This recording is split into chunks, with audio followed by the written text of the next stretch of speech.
بسم اللہ الرحمن الرحیم۔ نماز عصر کے بعد صرف ایک بار یہ سورت پڑھ لو، 24 گھنٹے کے اندر رشتہ بھی آئے گا اور پکا بھی ہو جائے گا۔ لاکھوں لوگوں کا آزمایا ہوا وظیفہ۔ معزز سامعین، عزیز ساتھیوں، دوستوں، بزرگوں، میری ماؤں، بہنوں، بیٹیوں، آج کا وظیفہ بڑا اہم وظیفہ ہے۔ جن بچیوں کی اور بچوں کی شادی نہیں ہو رہی، تو اس حوالے سے آج آپ کے سامنے قرآن مجید کی چھوٹی سی صورت آپ کے سامنے وظیفے کے لیے لے کر حاضر ہوا ہوں، اور یہ صورت اللہ کا قرآن ہے۔ ایک بندے نے اس کا وظیفہ کیا اور اس کی آنن فانن 24 گھنٹے کے اندر رشتہ جو ہے وہ طے ہو گیا۔ تو اس حوالے سے بڑی اہم ویڈیو ہے۔ آگے چلنے سے پہلے اپنے تمام دوستوں اور اپنی تمام بہنوں، بھائیوں، بزرگوں کو جو نئے ہیں، ابھی اس چینل پر آئے ہیں، تو میں ان سے ریکویسٹ کروں گا کہ فی الفور اس چینل کو سبسکرائب کر لیجئے اور ساتھ لگے بیل آئیکن کو بھی پریس کر دیجئے تاکہ ہر نئی آنے والی ویڈیو کا نوٹیفیکیشن آپ تک بآسانی پہنچ سکے۔ محترم ناظرین و سامعین، کئی گھر ایسے پریشان حال ہیں کہ جن کو کوئی اچھا مناسب رشتہ نہیں مل رہا۔ کئی بچیوں کی تو عمر بھی اس حد تک زیادہ ہو چکی ہے، رشتہ ڈھونڈتے ڈھونڈتے رشتہ بھی نہیں مل رہا، لیکن اس کے باوجود اگر مل بھی گیا ہے اور شادی کر بھی دی ہے، تو کئی لوگوں کے گھروں کے اندر ایک بہت بڑا مسئلہ پیدا ہو چکا ہے کہ وہ پریگننسی نہیں ہوتی۔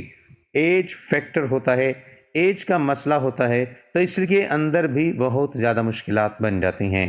تو کئی گھر اتنا پیسہ ضائع کر چکے ہیں، لیکن اس کے باوجود ان کو اولاد بھی نہیں ہو رہی ہو، تو وہ بڑے پریشان حال ہیں۔ لیکن میڈیکل وائز سے اگر آپ سوچیں اور اس کی ریسرچ کریں اور کسی سے مشورہ کریں، تو جو میرے نبی حضرت محمد مصطفیٰ صلی اللہ علیہ وسلم نے قانون بنایا ہے کہ جو ہی بچہ بالغ ہو جائے اس کی فی الفور شادی کر دی جائے۔ اس سے کیا ہوتا ہے، اس وقت انسان کے وجود کے اندر جنسی ہارمونز ایکٹیو ہوتے ہیں، اس کی جوانی ہوتی ہے، اس کی ایک طاقت ہوتی ہے، اس کا ایک وقت ہوتا ہے، اور جب وقت آہستہ آہستہ گزرتا ہے، وہ بندے کے وجود کے جنس کو جو ہوتے ہیں، وہ کروموزمز جو ہوتے ہیں، وہ آہستہ آہستہ کمزور ہوتے ہیں، تو پھر وہ اس بیماری کا شکار ہو جاتے ہیں۔ تو یہ میرے نبی حضرت محمد صلی اللہ علیہ وسلم کی اس سنت کو کافی گھروں کے اندر میں نے یہ دیکھا ہے کہ وہ لوگ اس کو سیریس نہیں لیتے۔ ایک تو وہ رشتہ ڈھونڈتے ڈھونڈتے کافی وقت گزار دیتے ہیں۔ کچھ پڑھائیوں کے معاملات ہوتے ہیں کہ میری بچی پڑھ لے، یہ فلاں کلاس تک پہنچے گی، ایم اے کر لے گی، تو اس کے بعد ہم شادی کریں گے، یا فلاں جاب اس کو ملے گی، جاب تو تب اس کے بعد ہم نے شادی کرنی ہے۔ کئی بچیوں کی زندگیاں اس وجہ سے خراب ہو چکی ہیں۔ میرے بھائیوں، میری بہنوں، بیٹیوں، میں آپ کو یہ متنبہ کرنا چاہتا ہوں کہ حضرت محمد صلی اللہ علیہ وسلم کی سنت کو فی الفور اپنانے کی کوشش کیا کرو۔ باقی معاملات اللہ پر چھوڑ دو۔ اللہ رب العزت وہ ذات ہے کہ جس نے آپ کو پیدا کیا ہے، کیا وہ آپ کو رزق دینے کی صلاحیت نہیں رکھتا؟ کیا وہ اللہ پاک جس نے آپ کو پیدا کیا ہے، وہ آپ کے معاملات کو درست کرنے کی طاقت نہیں رکھتا؟ یہ آپ کی غلط فہمی ہے۔ آپ سب معاملات اللہ پر چھوڑ دیں۔ انشاءاللہ العزیز میں اس رب ذوالجلال کے دربار پر یہ کہہ سکتا ہوں کہ کبھی آپ مایوس نہیں ہوں گے۔ خدا کی قسم کبھی مایوس نہیں ہوں گے۔ جو آپ فیصلہ کریں گے وہ فیصلے میں کمی پیشی ہو سکتی ہے، اس کے اندر غلطیاں ہو سکتی ہیں، لیکن ایک کام اگر اللہ پر چھوڑ کر کریں گے تو خدا کی قسم اس کے پیچھے اللہ کی طاقت ہوگی، اللہ کی رحمت ہوگی، اللہ کی برکت ہوگی، اللہ پاک کی سلامتی ہوگی۔ اس کام میں آپ کو کبھی مایوسی نہیں ہوگی۔ تو اس لیے سب سے پہلے میں اپنے تمام دوستوں کو، بزرگوں کو، بہنوں کو، بیٹیوں کو اور ماؤں کو اسپیشل ریکویسٹ یہ کروں گا کہ آج کے بعد اس قسم کی جو آپ لیٹ کر رہے ہیں کہ میری بچی پڑھ لے، میری بچی نوکری کے لیے، یا اس نے اپلائی کیا ہوا ہے، یہ کوئی ایسا معاملہ ہے، جس قسم کی باتوں سے باہر نکلیں، اور اگر اچھا رشتہ ملتا ہے تو فی الفور آپ رشتے کی جانب جائیں اور شادی کر دیں۔ اس سے کیا فائدہ ہوگا؟ سب سے بڑا فائدہ یہ ہوگا کہ دونوں، خواہ وہ لڑکا ہے یا لڑکی ہے، وہ جو بہت بڑا ایک گناہ ہے جس کو زنا کہتے ہیں، اس سے بچ جائیں گے۔ یہ میری بات ذہن میں رکھ لیں۔ انسان جب سن بلوغت میں ہوتا ہے تو انسان کے بس کی بات کچھ ایسی ہوتی ہے کہ نہیں رہ سکتا، تو پھر وہ غلطی کرتا ہے۔ جب ایک غلطی کرتا ہے تو دوبارہ کرتا ہے، دوبارہ کرتا ہے تو پھر کرتا ہے، تو اس وجہ سے پھر معاملات زیادہ بگڑ جاتے ہیں۔ تو اس کی تفصیل میں آگے نہیں جانا چاہتا، وہ والدین خود سمجھ لیجئے، کیونکہ میں اکثر کہتا ہوں کہ کم لکھنے کو زیادہ سمجھیے گا۔ یہ چھوٹا سا اشارہ میں نے آپ کو دیا ہے۔ تو ہم آگے چلنے سے پہلے اپنے تمام دوستوں کو یہ ریکویسٹ کریں گے کہ ابھی پینسل اور کاپی لیں اور اس وظیفے کو لکھ لیں ابھی، اور اس وظیفے کو لکھ کر اس کا بالکل آج سے اہتمام کریں۔ جن کے گھر بچیاں ہیں رشتے نہیں مل رہے، اور جن کے گھر بچے ہیں ان کے لیے اچھا رشتہ نہیں مل رہا، اور لوگوں کو پیسے دے دے کر تنگ آ چکے ہیں، رشتہ دیکھ دیکھ کر ذہن مطمئن نہیں ہوتا، تو یہ ایک ایسا فارمولہ ہے، یہ ایک ایسی اللہ کے قرآن کی ایک صورت ہے، اور یہ ایک ایسا وظیفہ ہے، اگر آپ اس کو صدق دل کے ساتھ اللہ پر بھروسہ رکھ کر اس وظیفے کو کریں گے تو خدا کی قسم مایوس نہیں ہوں گے۔ محترم سامعین، نیک رشتہ اور ازواجی زندگی یہ صرف ایک سماجی بندھن نہیں بلکہ ایک مقدس رشتہ ہے جس پر ایک مضبوط معاشرے کی بنیاد رکھی جاتی ہے۔ اسلام میں نکاح کو بہت اہمیت دی گئی ہے۔ نکاح کو آدھا ایمان قرار دیا گیا ہے کیونکہ یہ انسان کو بہت سی برائیوں سے بچاتا ہے۔ نکاح پاکیزگی کا ذریعہ ہے، سکون کا سبب ہے، نسل انسانی کے تسلسل کا ذریعہ ہے۔ اللہ تعالیٰ نے قرآن میں فرمایا کہ اس نے تمہارے لیے تمہاری ہی جن سے جوڑے بنائے تاکہ تم اس میں سکون حاصل کرو۔ نیک رشتہ صرف خوبصورتی، دولت یا حیثیت کا نام نہیں ہے، بلکہ اس کی بنیاد اخلاق، دینداری اور کردار پر ہونی چاہیے۔ ایک اچھے رشتے کی خصوصیات یہ ہے دینداری اور اللہ کا خوف، اچھے اخلاق، ذمہ داری کا احساس، خاندان کی عزت۔ آج کل ہم اکثر ظاہری چیزوں کو ترجیح دیتے ہیں لیکن اصل کامیابی اچھے کردار میں ہے۔ رشتہ چنتے وقت کن باتوں کا خیال رکھیں؟ جب کبھی رشتہ تلاش کیا جائے تو چند بنیادی اصول ذہن میں رکھیں۔ دینداری کو ترجیح دیں، اخلاق اور مزاج دیکھیں، خاندان کا پس منظر، تعلیم اور سوچ کا معیار۔ یہ چیزیں مستقبل کی خوشیوں کا مشکلات کا تعین کرتی ہیں۔ نکاح کے بعد اصل زندگی شروع ہوتی ہے۔ ایک کامیاب ازواجی زندگی کے لیے ضروری ہے میاں بیوی ایک دوسرے کا احترام کریں، چھوٹی چھوٹی باتوں کو نظر انداز کریں۔ شک سے رشتہ کمزور ہو جاتا ہے۔ مسائل کو بات چیت سے حل کریں۔ یاد رکھیں محبت صرف الفاظ سے نہیں بلکہ رویے سے ظاہر ہوتی ہے۔ ہر رشتے میں مشکلات آتی ہے لیکن غصے میں فیصلے نہ کریں، بزرگوں سے مشورہ لیں، صبر اور دعا کو اپنائیں۔ آخر میں یہی کہنا چاہوں گا کہ نیک رشتہ اللہ کی نعمت ہے، ہمیں چاہیے کہ ہم اس نعمت کی قدر کریں اور اپنی ازواجی زندگی کو محبت، احترام اور صبر سے بھر دیں۔ اللہ تعالی ہم سب کو اچھے رشتے نصیب فرمائے اور ہماری زندگیوں میں سکون عطا فرمائے، آمین۔ محترم ناظرین و سامعین، کبھی آپ نے سوچا ہے کہ انسان دنیا کی ہر کامیابی حاصل کر لے لیکن اگر اس کے گھر میں سکون نہ ہو تو کیا وہ واقعی کامیاب ہے؟ محترم حاضرین، آج ہم بات کریں گے کہ ایسے رشتے کی جو صرف دو انسانوں کو نہیں بلکہ دو خاندانوں کو جوڑتا ہے، اور وہ ہے نکاح کا مقدس رشتہ۔ اسلام ہمیں سکھاتا ہے کہ نکاح صرف ایک رسم نہیں، یہ عبادت ہے، یہ سنت ہے، یہ وہ راستہ ہے جو انسان کو گناہوں سے بچاتا ہے۔ اور یاد رکھیں نکاح وہ دروازہ ہے جہاں سے سکون زندگی میں داخل ہوتا ہے۔ قرآن ہمیں بتاتا ہے کہ اللہ نے میاں بیوی کے درمیان محبت اور رحمت رکھی ہے۔ سوچئے، محبت بھی اللہ کی طرف سے، رحمت بھی اللہ کی طرف سے، تو پھر ہم کیوں اس رشتے کو مشکل بنا دیتے ہیں؟ آج کل جب رشتہ دیکھا جاتا ہے تو سوال کیا ہوتے ہیں؟ کتنی تنخواہ ہے؟ گھر اپنا ہے یا کرائے کا؟ شکل کیسی ہے؟ لیکن کیا ہم یہ پوچھتے ہیں کہ اس کا اخلاق کیسا ہے؟ اس کا اللہ سے تعلق کیسا ہے؟ یاد رکھیں خوبصورتی ختم ہو جاتی ہے، دولت کم یا زیادہ ہو جاتی ہے، لیکن اچھا کردار زندگی بھر ساتھ دیتا ہے۔ رشتہ چنتے وقت کیا دیکھنا چاہیے؟ سب سے پہلے دینداری، پھر اخلاق، پھر مزاج، کیونکہ خوبصورت چہرہ صرف چند سال خوش رکھتا ہے لیکن خوبصورت اخلاق ساری زندگی سکون دیتا ہے۔ ازواجی زندگی اصل امتحان، نکاح کے بعد کہانی ختم نہیں ہوتی، اصل کہانی تو تب شروع ہوتی ہے۔ وہاں انا نہیں چلتی، وہاں محبت چلتی ہے، میں نہیں وہاں ہم ہوتا ہے۔ بیوی اگر تھک جائے تو شوہر کا ایک نرم جملہ اس کی ساری تھکن ختم کر سکتا ہے، اور شوہر اگر پریشان ہو تو بیوی کی ایک مسکراہٹ اس کا حوصلہ بڑھا سکتی ہے۔ لیکن افسوس ہم چھوٹی چھوٹی باتوں پر بڑے بڑے رشتے توڑ دیتے ہیں۔ غصہ، بدگمانی اور انا، یہ تین چیزیں رشتوں کو ختم کر دیتی ہیں۔ اگر زندگی میں سکون چاہتے ہیں تو معاف کرنا سیکھیں، بات کرنا سیکھیں، سننا سیکھیں۔ ہر بات جیتنا ضروری نہیں، رشتہ بچانا ضروری ہے۔ آج اگر آپ کے پاس ایک نیک رشتہ ہے تو اس کی قدر کریں، کیونکہ ہر کسی کو یہ نعمت نصیب نہیں ہوتی۔ اللہ تعالیٰ سے دعا ہے کہ وہ ہم سب کو نیک رشتے عطا فرمائے، ہماری ازواجی زندگیوں میں محبت، صبر اور سکون پیدا فرمائے، آمین۔ تو عمل کی طرف لے کر چلتا ہوں، عمل ملاحظہ فرمائیے۔ جن حضرات نے چینل کو سبسکرائب نہیں کیا تو سبسکرائب کر کے بیل بھی لازمی دبا دیں تاکہ فوراً پتہ چل سکے کون سا وظیفہ آ چکا ہے، اور پھر بعد میں آپ لوگ آرام سے دیکھ سکیں۔ جزاک اللہ خیر۔ محترم ناظرین، بہت سی بہنیں اور بھائی ایسے ہوتے ہیں جو شادی کے معاملے میں پریشان ہوتے ہیں، رشتے آتے بھی ہیں تو بات بنتی نہیں، کبھی منگنی ہو کر ٹوٹ جاتی ہے اور کبھی اچھا رشتہ ملنے میں بہت دیر ہو جاتی ہے۔ لیکن اگر آپ چاہتے ہیں کہ انشاءاللہ اس سال آپ کی شادی دھوم دھام سے ہو اور صرف منگنی نہیں بلکہ نکاح کی خوشخبری ملے، تو قرآن پاک کی ایک بہت ہی بابرکت صورت کا عمل ہے جو صرف 7 دن کر لیں۔ اگر آپ یقین اور کامل بھروسے کے ساتھ یہ عمل کریں گے تو انشاءاللہ 7 دن کے اندر اندر اللہ تعالیٰ شادی کے اسباب پیدا فرما دے گا۔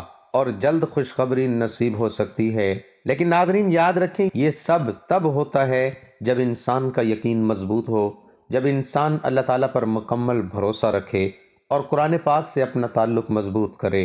قرآن صرف پڑھنے کی کتاب نہیں بلکہ یہ اللہ کا کلام ہے۔ جب انسان قرآن سے دوستی کرتا ہے، قرآن سے جڑتا ہے اور اپنے دل کو قرآن کے ساتھ لگا لیتا ہے تو اللہ تعالیٰ بھی اپنے بندے کو خالی ہاتھ نہیں لوٹاتا۔ آپ کو صرف 7 دن تک قرآن پاک کی وہ بابرکت سورت پڑھنی ہے۔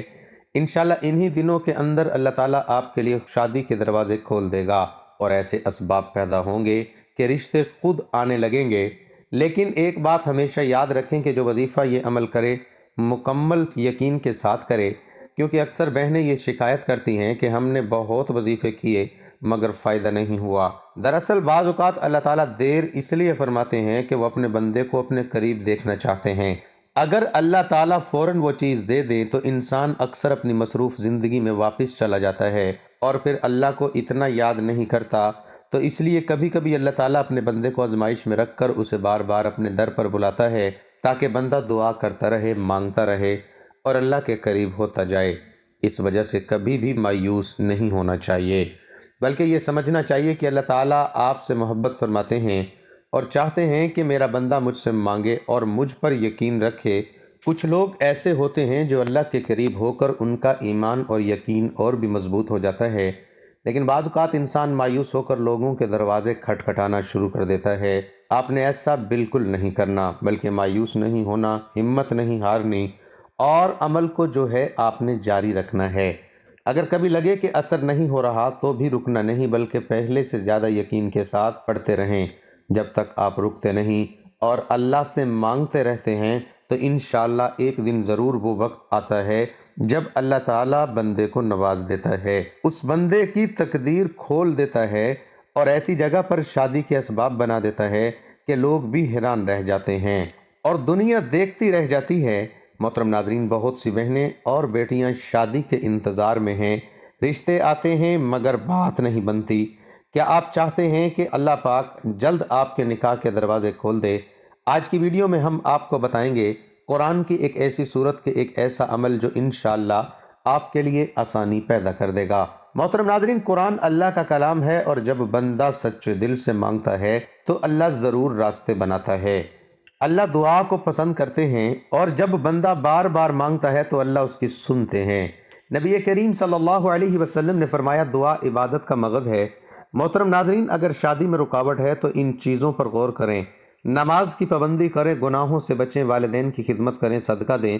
یہ چیزیں آپ کی قسمت بدل سکتی ہیں۔ بہت سے لوگوں نے بتایا ہے کہ جب انہوں نے قرآن سے تعلق مضبوط کیا تو اللہ نے ان کے لیے رشتے آسان کر دیے۔ یہ کوئی جادو نہیں بلکہ اللہ پر یقین کا نتیجہ ہے۔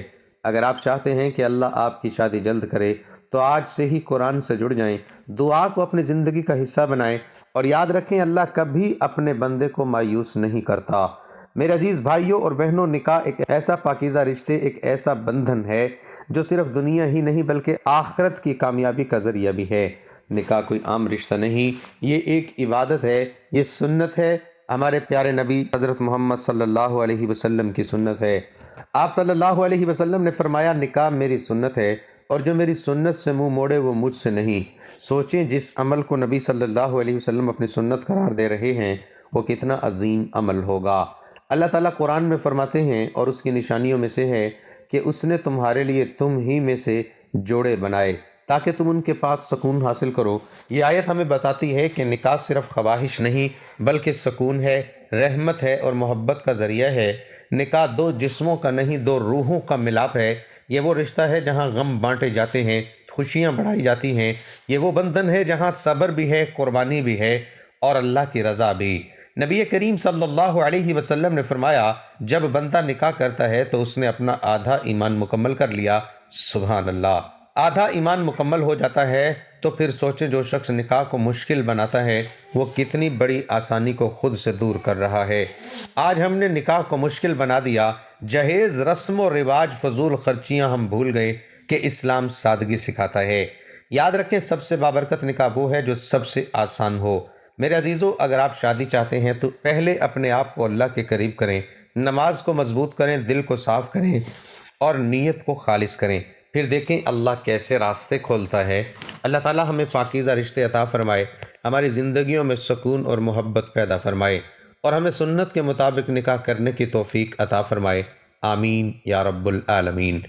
میرے محترم سامعین، یہ نکاح کا بندھن کوئی انسانی ایجاد نہیں، یہ اللہ کا بنایا ہوا نظام ہے۔ جب دنیا میں انسان آیا تو اللہ نے اس کے لیے تنہائی نہیں رکھی بلکہ اس کے لیے جوڑا بنایا۔ یہی وجہ ہے کہ نکاح فطرت بھی ہے اور عبادت بھی۔ اللہ تعالیٰ فرماتے ہیں، اور اس نے تمہارے درمیان محبت اور رحمت رکھ دی۔ یہاں دو لفظ استعمال ہوئے، محبت اور رحمت۔ محبت اس وقت ہوتی ہے جب حالات اچھے ہوں، لیکن رحمت اس وقت ہوتی ہے جب حالات مشکل ہوں۔ یعنی نکاح صرف خوشیوں کا نام نہیں، یہ مشکل وقت میں ساتھ نبھانے کا وعدہ بھی ہے۔ ہمارے نبی حضرت محمد صلی اللہ علیہ وسلم اپنی زندگی سے ہمیں نکاح کا عملی نمونہ دیا۔ آپ صلی اللہ علیہ وسلم نے نہ صرف نکاح کیا بلکہ اپنی امت کو آسان نکاح کی تعلیم دی۔ آپ صلی اللہ علیہ وسلم کے نکاح میں نہ دکھاوا تھا نہ فضول خرچی، یہی سادگی آج ہمیں اپنانے کی ضرورت ہے۔ اسلام نے نکاح کو صرف جذبات تک محدود نہیں رکھا بلکہ اس میں حقوق اور ذمہ داریاں بھی مقرر کیں۔ شوہر کی ذمہ داری بیوی کا خرچ اٹھانا، اس کے ساتھ حسن سلوک کرنا، بیوی کی ذمہ داری شوہر کا احترام، گھر کی حفاظت۔ جب دونوں اپنے حقوق ادا کرتے ہیں تو گھر جنت کا نمونہ بن جاتا ہے۔ آج ہم نے نکاح کو مشکل بنا دیا ہے، مہنگے شادی ہال، لمبی رسومات، غیر ضروری تقاضے۔ یاد رکھیں، جتنا نکاح مشکل ہوگا اتنا ہی معاشرہ گناہ کی طرف جائے گا۔ اسلام آسانی چاہتا ہے، مشکل نہیں۔ جب نکاح میں تاخیر ہوتی ہے تو کئی برائیاں جنم لیتی ہیں، بے چینی، ذہنی دباؤ، غلط راستوں کا انتخاب۔ اس لیے اسلام جلد نکاح کی ترغیب دیتا ہے۔ اگر آپ چاہتے ہیں کہ نکاح آسان ہو، اللہ سے تعلق مضبوط کریں، والدین کی رضا حاصل کریں، سادگی کو اپنائیں، دعا کو اپنا ہتھیار بنائیں۔ یاد رکھیں، جو اللہ کے لیے چھوڑتا ہے اللہ اسے اس سے بہتر دیتا ہے۔ محترم ناظرین، نکاح کے بعد اصل امتحان شروع ہوتا ہے۔ یہاں صبر چاہیے، برداشت چاہیے، اور ایک دوسرے کو سمجھنا ضروری ہے۔ کامل انسان کوئی نہیں ہوتا، لیکن کامل رشتہ وہ ہوتا ہے جہاں معاف کرنا سیکھ لیا جائے۔ میرے عزیزوں، نکاح کو آسان بنائیں، اسے عبادت سمجھیں اور سنت کے مطابق زندگی گزاریں۔ یاد رکھیں، یہ رشتہ اگر اللہ کے نام پر جڑا ہو تو دنیا میں بھی سکون دیتا ہے اور آخرت میں بھی کامیابی۔ اللہ تعالیٰ ہمیں نیک شریک حیات عطا فرمائے، ہمارے گھروں کو محبت اور رحمت کا گہوارہ بنائے، اور ہمیں سنت کے مطابق نکاح کرنے کی توفیق دے، آمین یا رب العالمین۔ میرے محترم بھائیوں اور بہنوں، آج میں خاص طور پر بات کرنا چاہتا ہوں ان بیٹیوں کی، ان بہنوں کی جو خاموشی سے انتظار کر رہی ہیں۔ وہ کچھ کہتی نہیں مگر دل میں ایک دعا ہوتی ہے، ایک امید ہوتی ہے کہ شاید میرا گھر بھی بس جائے۔ وہ بیٹیاں جب دوسروں کو یہ رخصتی دیکھتی ہیں تو مسکرا دیتی ہیں مگر دل میں ایک چبھن ہوتی ہے۔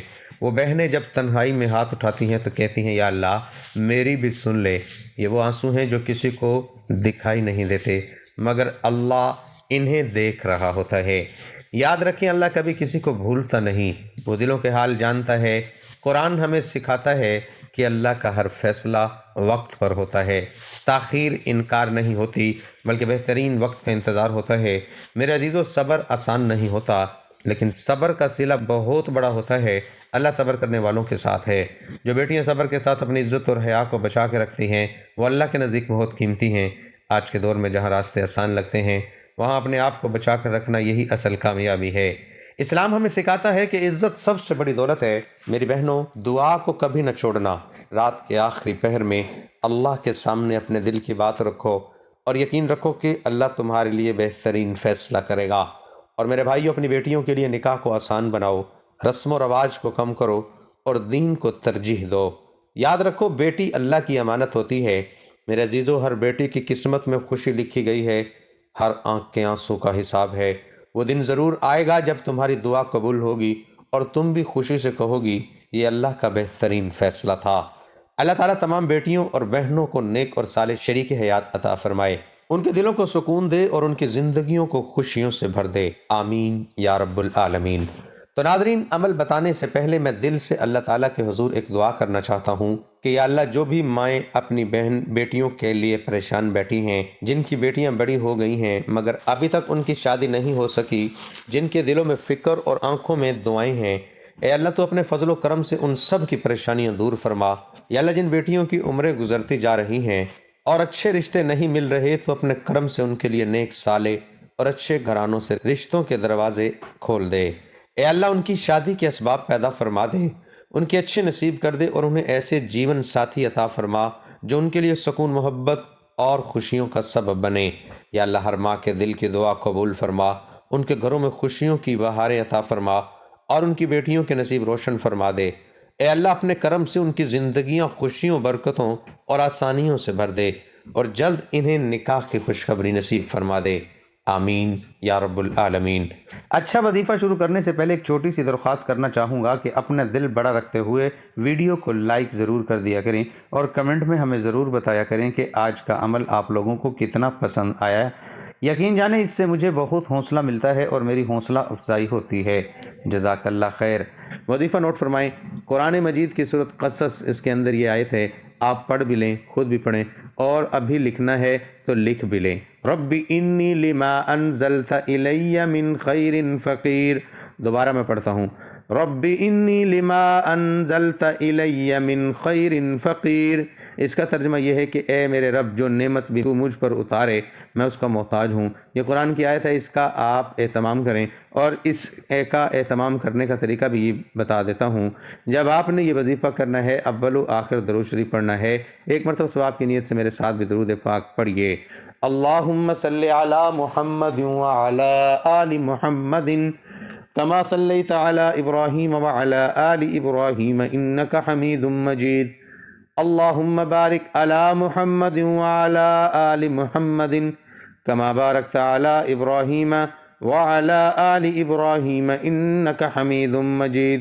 اور آپ نے اس وظیفے کو ایک تسبیح کے جو ہے 100 دانے ہوتے ہیں، یہ ایک آپ نے تسبیح کر لینی ہے اور آپ یہ زبانی یاد کر لیں، چلتے پھرتے یہ پڑھتے رہیں۔ انشاءاللہ ابھی سے آپ شروع کر لیں۔ 24 گھنٹے کے اندر اللہ پاک کی جانب سے کوئی نہ کوئی آدمی آپ کے گھر آ جائے گا، یا کوئی ٹیلی فون آ جائے گا، کوئی میسیج آ جائے گا، کوئی ذہن بن جائے گا، کوئی نہ کوئی فیصلہ جو ہے وہ ہو جائے گا۔